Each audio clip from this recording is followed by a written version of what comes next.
So now top 10 stock two by now. अब देखेंगे Nifty 50 जो है वो 21,884 के लेवल पर आ चुका है। 10% आज गिर भी चुका था, वहां से रिकवर हुआ, स्टॉक्स भी रिकवर हुए। बट आगे करना क्या है, ये 10 स्टॉक आप देखेंगे जो कि सबसे ज्यादा बेहतर आपको देखने को मिलेंगे मार्केट के अंदर। हमें लिस्ट तैयार करनी पड़ेगी, क्योंकि अगर आप देखें जब तक यहाँ पर जो है उम्मीद है बीजेपी की कि ये वापस लौट कर आएंगे, तब तक कोई दिक्कत की बात नहीं। ये लौट कर आएंगे, भले ही कम सीट से आएंगे, क्योंकि एक अनुमान था कि कम सीटें आएंगी, अनुमान के हिसाब से ही है सब कुछ। लेकिन ये अगर आते हैं तो एक स्टेबिलिटी आएगी मार्केट के अंदर, मार्केट टूटना बंद हो जाएगा। ये जो स्टॉक्स की अनस्टेबिलिटी की वजह से जो हालत है वो रुक जाएगी। थोड़ा बहुत हमें प्रेशर झेलना पड़े, कोई बात नहीं, लेकिन कोई बिग क्रैश का यहाँ पर कोई डर नहीं रहेगा। जो बाकी पॉलिसी चल रही थी वो आगे बढ़ेंगे। सो दैट ऐसे में ये 10 स्टॉक्स जो है वो सस्ते में मिल रहे हैं और आपको काफ़ी बेनिफिट मिल सकते हैं। थोड़ा सा और अगर करेक्शन आपको 1-2 दिन में देखने को मिले, क्योंकि बैंक निफ्टी और निफ्टी की एक्सपायरी है, सो दैट कोई बड़ी बात नहीं है। अगर आपको थोड़ा सा और करेक्शन देखने को मिल जाए तो सोने पर सुहागा जैसी बात हो जाती है। तो पहला स्टॉक है NALCO, national aluminium company limited. अब देखिए 161 रुपए का प्राइस आ चुका है और यहाँ पर आपका एक 17% का डाउन साइड के साथ क्लोजिंग देखने को मिली है।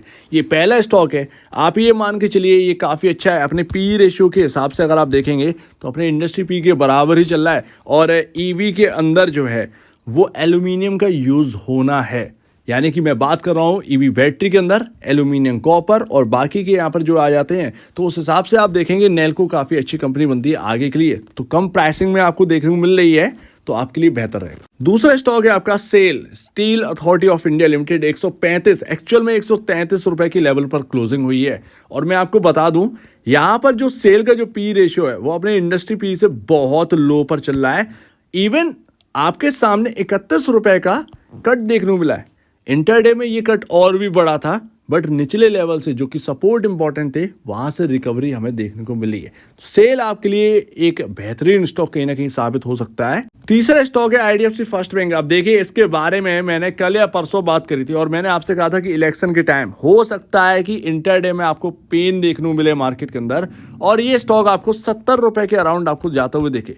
तब ये 78 रुपए पर क्लोजिंग हुई थी, अगर आपको याद हो, एग्जिट पोल के बाद, यानी कि मंडे के दिन, यानी कि यस्टरडे के दिन। ठीक है, वहां से आप देखिए सेम टू सेम यही होता हुआ दिखा है। पॉसिबल है कि ये स्टॉक 62 रुपए तक स्लिप हो, बट कोई भी इंसान बॉटम पे बाई नहीं कर पाता है। आप एग्जैक्ट बाई नहीं कर पाएंगे, तो आपको धीरे धीरे पैसे डालने पड़ेंगे। सस्ता बहुत ही ज्यादा हो चुका है, वैल्यूएशन बहुत सस्ती हो चुकी है। मेरे ख्याल से खरीदने का टाइम है। आप आगे के लिए इस स्टॉक को देख सकते हैं, बेहतरीन स्टॉक दिखता है। फोर्थ है आपका पीएसयू, भारत इलेक्ट्रॉनिक लिमिटेड। अब देखिए यहाँ पर ना आपके सामने 257 रुपए का लेवल है। अब यहाँ पर जो है मैं कवर करता हूँ, आप बता रहे थे कि बीईएल की आप ही के पास एक फ्यूचर था, मुझे नाम याद नहीं हो रहा है, अगर वो देख रहे हैं तो आपको पता ही होगा। बीईएल का आज उनके हाथ में अच्छा खासा प्रॉफिट लग गया होगा। उम्मीद है आपने प्रॉफिट वसूल किया होगा। स्टॉक 230 के लेवल देखने को मिले थे, तो ये अच्छी बात है। भाई फंस गया था तो फ्यूचर लेकर और स्टॉक ऊपर चला गया था। लेकिन ऑलरेडी मैं आपसे कह रहा था कि 1 ईयर कैंडलस्टिक चार्ट पे देखिएगा, बहुत ज़्यादा यहाँ पर जो है ओवरबाउट हो चुका है। अब सस्ता है, तो मेरे ख्याल से थोड़ा सा पेन अगर और देखने को मिले 20 से 30 रुपए का, अच्छा स्टॉक है आगे के लिए। कैपिटल गुड मार्केट तो वैसे भी चमक रहा है अपना। पांचवें स्टॉक है एचएएल, हिंदुस्तान एरोनॉटिक लिमिटेड। एक लौती कंपनी जो आपके सामने एक मिलिट्री एयरक्राफ्ट आपके सामने बनाती हुई नजर आती है, फाइटर जेट्स आपके सामने बनाती हुई नजर आती है। एक लौती कंपनी है। अब लोग 5400 पर इसका भाव देखकर स्टॉक खरीद रहे थे। आज आपके सामने 3900 का भाव मिला। क्या आपने खरीदा? अब सिंपल सी बात है, खरीदा होगा कहीं ना कहीं, क्योंकि उसी वजह से 400 पॉइंट अप हुआ। बट मैं ये कहता हूँ अगर यहाँ से और थोड़ी सी डाउन साइड मिले कोई अनिश्चितता की वजह से, तो ये स्टॉक बेहतरीन है आगे के लिए। कोई और एचएएल है नहीं। अगर ये स्टॉक आपको 3500 के लेवल पर देखने को मिल जाए, वंडरफुल, 2000 पॉइंट का आपके सामने सीधे सीधे आपको जो है डिस्काउंट मिल रहा है तुरंत ही, क्या दिक्कत है? जहाँ 5400 रुपये पर आप खरीद रहे थे, वहाँ अगर 3500 पर मिलता है वही कंपनी, तो क्या दिक्कत है? कंपनी की अर्निंग गिर गई है क्या, या कंपनी बंद होने पर आ गई है? ये बात सोचिए। छठा स्टॉक है आईटी के अंदर। आईटी ने तो आज कमाल करके दिखा दिया। मार्केट 10% नीचे, आईटी कहाँ पर नीचे है? कुछ नहीं, सारी गिरावट पे आ गया। भाई ऊपर है आज एकदम जो है। आप देखेंगे कंज्यूमर स्टॉक्स जो हैं वो क्या हायर साइड गए। HUL 6% ऊपर, ये धमाका। IT स्टॉक्स में अगर आप देखें तो डेटामेटिक, ये एक स्मॉल कैप कंपनी है। स्टॉक की पी की बात करेंगे तो लमसम 15 के नीचे है। कंपनी के बारे में आप थोड़ा सर्च कर लीजिएगा, मैं आपको बताता हूँ, इसके बारे में देख लीजिए, इसके फंडामेंटल देख लीजिए, मेरे ख्याल से आपको बहुत ही पसंद आएगी। ये स्टॉक स्मॉल कैप है, 3000 करोड़ का मार्केट कैप है, बहुत ही छोटी कंपनी है। मुझे लगता है अभी तक का जो परफॉर्मेंस डेटामेटिक करा है, अगर ये आगे रहा तो ये 4 डिजिट में स्टॉक जाएगा। लॉन्ग रन के लिए तैयार रखे। जो आप IT स्टॉक ढूंढते हैं कि छोटे स्टॉक देखने को मिल जाए, मैं भी इसकी गिरावट का वेट कर रहा था। इस इलेक्शन में गिरावट मिल रही है, अगर मुझे थोड़ा सा और गिरावट मिली अराउंड 400 के आसपास, इसकी वैल्यूएशन बहुत सस्ती आ जाएगी। मेरे ख्याल से बहुत ही अच्छा रहेगा इसका थोड़ा सा शेयर अपने पोर्टफोलियो में रखने के लिए। मैं ये नहीं कह रहा हूँ कि 5000 या 10,000 खरीद लिए, मैं कह रहा हूँ कि एक IPO में जितना पैसा लगाते हैं उतना अगर डेटामेटिक में जिस तरीके से परफॉर्मेंस रही है और इतना पैसा भी अगर लगा के छोड़ दिया है, यानी 30-40 शेयर रख के भी छोड़ दिया है, मेरे ख्याल से अगले 2-3 सालों में ये इतना बड़ा पैसा बना के देगा कि आप बिलीव नहीं करेंगे, लैक्स में शायद जा सकते। 7th स्टॉक है आपके सामने है यहाँ पर, Indian oil corporation limited, IOC। अब देखिए, ऑयल कोई भी आए बंद हो जाएगा क्या? तेल तो बर्बाद हो गई गाड़ी में। 155 रुपये का प्राइस है। बीजेपी ने जो पॉलिसी इसमें रखी थी और इनके प्रॉफिट जो है वो बढ़े थे, 10 साल में सबसे बेहतरीन प्रॉफिट आपको देखने को मिले थे। अगर ये कंटिन्यू करता है, मेरे ख्याल से गिरावट पर इससे बढ़िया मौका नहीं रहेगा IOC में। कुछ और 10 रुपये की गिरावट मिलेगी तो और अट्रैक्ट हो जाएगा IOC। बहुत अच्छे रिजल्ट आए थे, पूरे साल में जो प्रॉफिट किया था पिछले 10 साल में वो प्रॉफिट नहीं हुआ था इन तेल कंपनियों का, नॉट IOC, HPCL, BPCL। ये बहुत ही अच्छे लॉन्ग रन के लिए कंपनियां हैं इफ बीजेपी बैक। 8वां है CPSE ETF। अब देखिए, अगर आप सरकारी कंपनियों में नेल्को हुआ या वगैरह वगैरह, अगर आप पैसे नहीं लगा पा रहे हैं, चुन नहीं पा रहे हैं, तो मेरे ख्याल से आप CPSE ETF की तरफ मुड़ जाइए।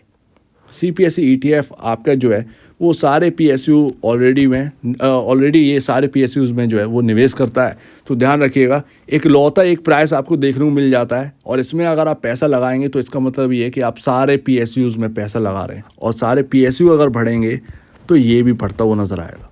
डिविडेंड भी शायद मिलता है, डिविडेंड का मुझे पता नहीं है, बट डिविडेंड अगर देता है तो CPSE ETF में कहीं ना कहीं डिविडेंड आता ही होगा। हमारा 9th स्टॉक है ITC लिमिटेड। थोड़ा सा ध्यान रखिएगा, थोड़ा सा रिस्की लग रहा है क्योंकि आज HUL चला, ब्रिटानिया चला, बट ITC नहीं चला। शायद ये सिगरेट का जो काम है इसके अंदर उसकी वजह से, अदरवाइज ये भी तो एक कंज्यूमर कंपनी ही है, कंज्यूमर गुड्स, भाई सिंपल सी बात है। तो आज चल नहीं पाया, बट शायद ये चलेगा। अनिश्चितता अगर रहेगी तो पैसा आपका IT और कंज्यूमर इधर की तरफ जाएगा, और उसमें ITC आती है तो लोअर लेवल पर मिल रहा है, शायद ITC आपके लिए काम आ जाए। बट इस पर बहुत ज़्यादा, इससे पूरे के पूरे स्टॉक्स जितने भी बताएं उसमें सबसे ज़्यादा आपको रिसर्च, टेक्निकल एनालिसिस आपको सबसे ज़्यादा ITC में करना है। 10वां स्टॉक है state bank of India limited. 784 का प्राइस, 908 का हाई, 908 909 के आसपास का हाई, और स्टॉक 784.60। ये होता है पॉलिटिकल ड्रामा। पिस गया कि नहीं पिस गया? क्या गलती थी? कुछ गलती नहीं थी, लेकिन पॉलिटिकल की वजह से ये भागा था, तो गिरना भी पॉलिटिक्स की वजह से था। थोड़ा सा अगर और गिरावट आती है तो क्या फंडामेंटल PSU के बिगड़ जाएंगे? इस PSU बैंक के क्या फंडामेंटल बिगड़ जाएंगे? क्या प्रॉफिट कोई ले जाएगा, या इनके पास कुछ बचेगा नहीं? सिंपल सी बात है। तो सस्ते में मिले, महंगे पर बेचने का मौका मिलेगा, इस बात को समझिए। यही कॉन्सेप्ट सबसे बढ़िया है। मौका मिल रहा है तो गंवाना नहीं चाहिए, बस ये है। तो SBI जिसको पसंद है, सस्ते में मिल रहा है बॉस, 121 रुपये नीचे। सवेरे सवेरे तो यहाँ पर देखिए 16-17% की गिरावट थी। अगर थोड़ा सा और गिरावट ये बढ़ती है, मान लीजिए 10% के बाई चांस करेक्शन आ जाए इन स्टॉक्स के अंदर, नॉट मार्केट, इन स्टॉक्स के अंदर, तो क्या एक बाइंग अपॉर्चुनिटी नहीं मिली? 700 या 690, 680 के प्राइस पर अगर SBI आपको देखने को मिलेगा तो अच्छा नहीं होगा, ये बात आप समझिए। तो भैया डरना नहीं है, जब तक एक होप बनी हुई है कि नरेंद्र मोदी जी वापस आएंगे, और ये वापस आएंगे, मार्केट में स्टेबिलिटी लौटेगी। भले ही मार्केट दौड़ेगा नहीं, बट स्टेबिलिटी आना ज़रूरी है। अभी अनिश्चितता की वजह से कुछ भी हो सकता है, ठीक है ना। अभी किसी को नहीं पता कि कौन आने वाला है। ये आप अगर आप एनालिस्टों की बात भी सुनेंगे तो आपको समझ में आएगा। सो उम्मीद है काफ़ी कुछ आपको समझ में आया होगा। अगर वर्स्ट केस क्या होगा कि अगर बीजेपी नहीं आती है और यहाँ पर जो है दूसरे अपोजिशन जो पार्टी है वो सत्ता में आ जाती है, तो उसकी वजह से ना तो ये स्टॉक चल पाएंगे, ना मार्केट चलेगा, वो गिरेगा, क्योंकि अनिश्चितता होगी कि किसके हाथ में कौन सा डिपार्टमेंट जाने वाला है, कौन सी मिनिस्ट्री जाने वाली है, किसके हाथ में डिफेंस जाएगा, किसके हाथ में यहाँ पर जो है हेल्थ मिनिस्ट्री जाएगी। तो ये एक अनिश्चितता आएगी और उस अनिश्चितता के बीच में मार्केट टूटेगा, और जब वो क्लैरिटी आएगी कि किसके हाथ में क्या गया है तब वो स्टेबिलिटी लौटेगी। लेकिन तब तक एक अनिश्चितता रहेगी, उसमें प्राइस कितना टूटेगा नहीं पता। ये वर्स्ट केस सिनेरियो हो गया। सो उम्मीद है काफ़ी कुछ आपको समझ में आया होगा। अभी मार्केट क्वाइट रिस्की है, रिस्क बहुत है मार्केट के अंदर, ये आप बात समझिएगा। अभी तो कुछ भी हो सकता है, लेकिन एक लिस्ट अगर आप देखें तो ये बेहतरीन स्टॉक हैं जो कि आपके काम आ सकते हैं। तो प्राइसिंग का वेट करिए, ज़्यादा बेहतर है। प्राइस सही मिल जाए तो फिर क्या ही कहने।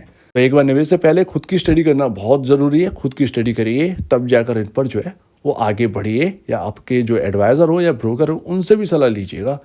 और आप दीजिए वीडियो देखने के लिए बहुत धन्यवाद दोस्तों।